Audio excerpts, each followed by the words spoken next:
তোমরা আশা করা যায় ভালো আছো। আজ আমি তোমাদের তুমুল প্রত্যয় কিভাবে হয়, কিভাবে করতে হয়, সেই তুমুল প্রত্যয় আমি দেখাবো আজকে। তোমরা দেখলে, একবার দেখলে অবশ্যই শিখে যাবে।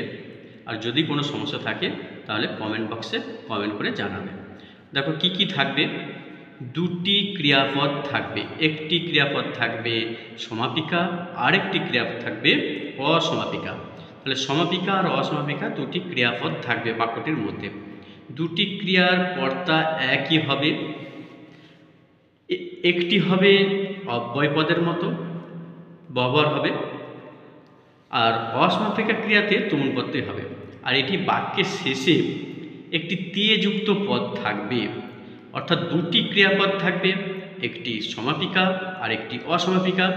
সেই অসমাপিকা ক্রিয়াতে তুমুল প্রত্যয় হবে এবং তুমুল প্রত্যয়টি অব্যয় পদের মতো ব্যবহার হবে।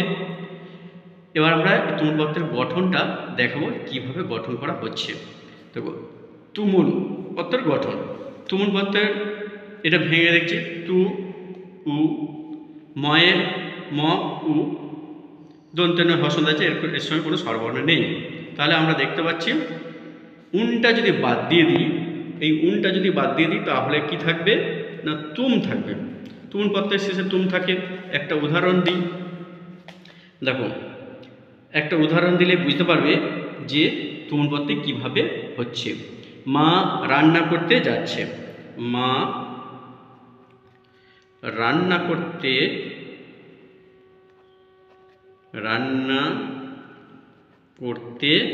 যাচ্ছে,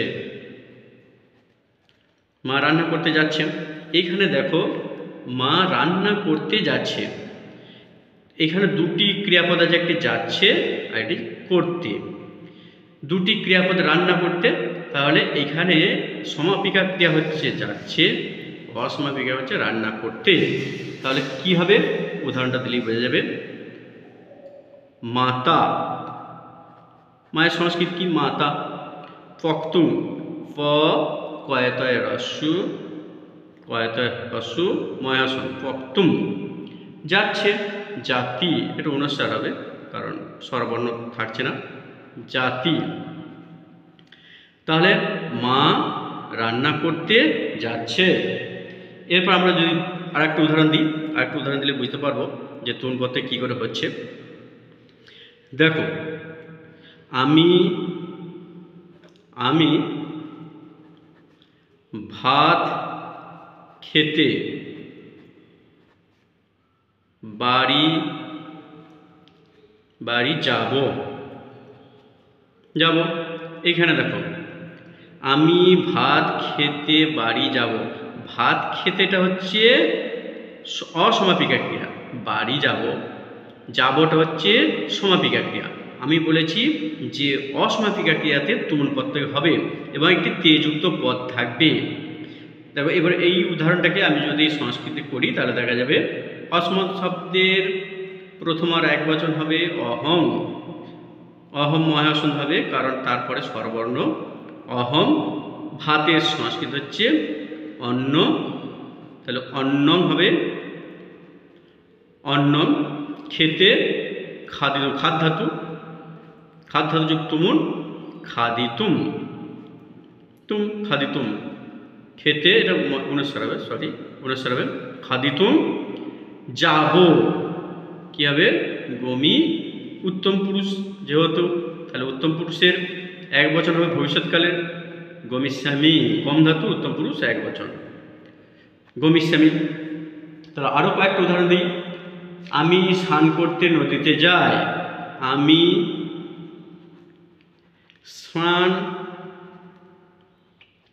করতে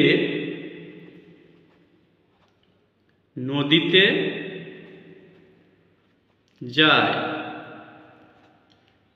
দেখো আমি স্নান করতে নদীতে যাই।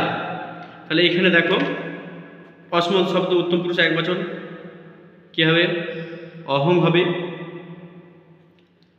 স্নান করতে স্নানম, স্নান করতে একশো করতে যদি করি স্নাতুম, স্নান করতে স্নাতুম। এটিতে তে যুক্ত পদ আছে তাই এটি তুমুল প্রত্যয় হয়েছে।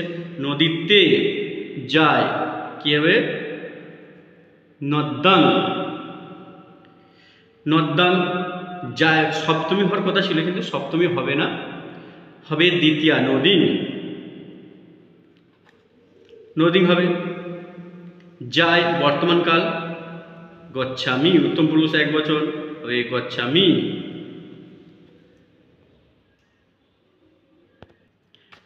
আরও কয়েকটা উদাহরণ দিচ্ছি তাহলে বোঝা যাবে। আমি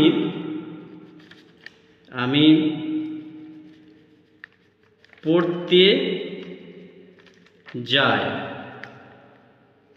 এখানে দেখুন আমি অসমল শব্দ, অসমল শব্দের এক বচন অহং, তাহলে অহং হবে পড়তে তুমুল প্রত্যয় পঠিতুম, পঠিতুম যায় গচ্ছামি বর্তমানকাল গচ্ছামি। এটা যদি বলতো সে পড়তে যায় তাহলে কি হতো স পঠিতং গচ্ছতি। একই হতো যদি বলা হয় আমি জল খেতে বাড়ি যাব, সে বা সেও যদি বলি সে জল খেতে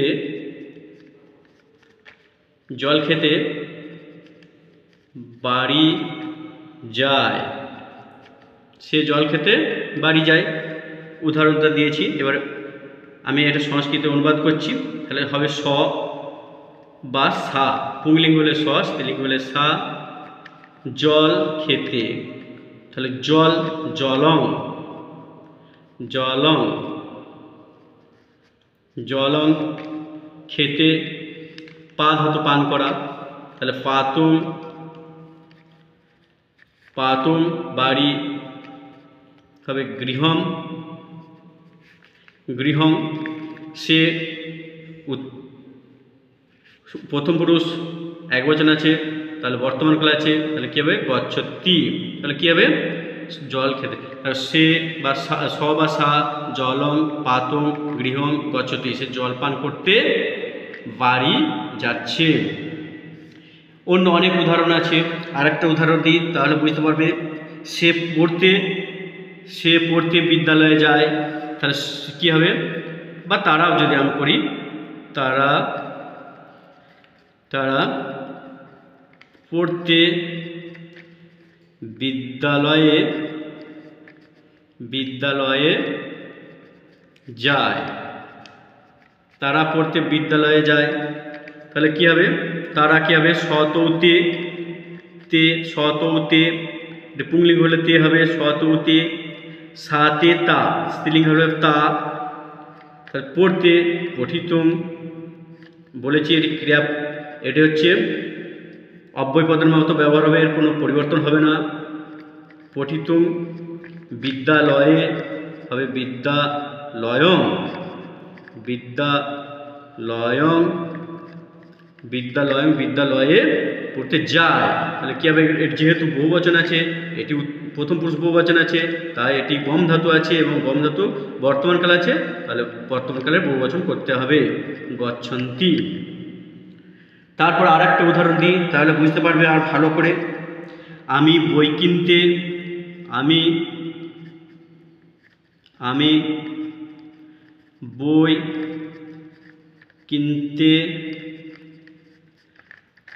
কিনতে দোকানে যায়, দোকানে যায়, আমি বই কিনতে দোকানে যায়, তাহলে অসমত শব্দ উত্তম পুরুষ এক বচন কি হবে হবে অহং, বই পুস্তক তাহলে ক্লিবলিঙ্গ শব্দ ফল শব্দের মতো, তাহলে কি হবে পুস্তকং, পুস্তকং একটি বই হলে পুস্তকং হবে, অনেকগুলি বই হলে পুস্তকানি হবে, একটি বই তাহলে পুস্তক।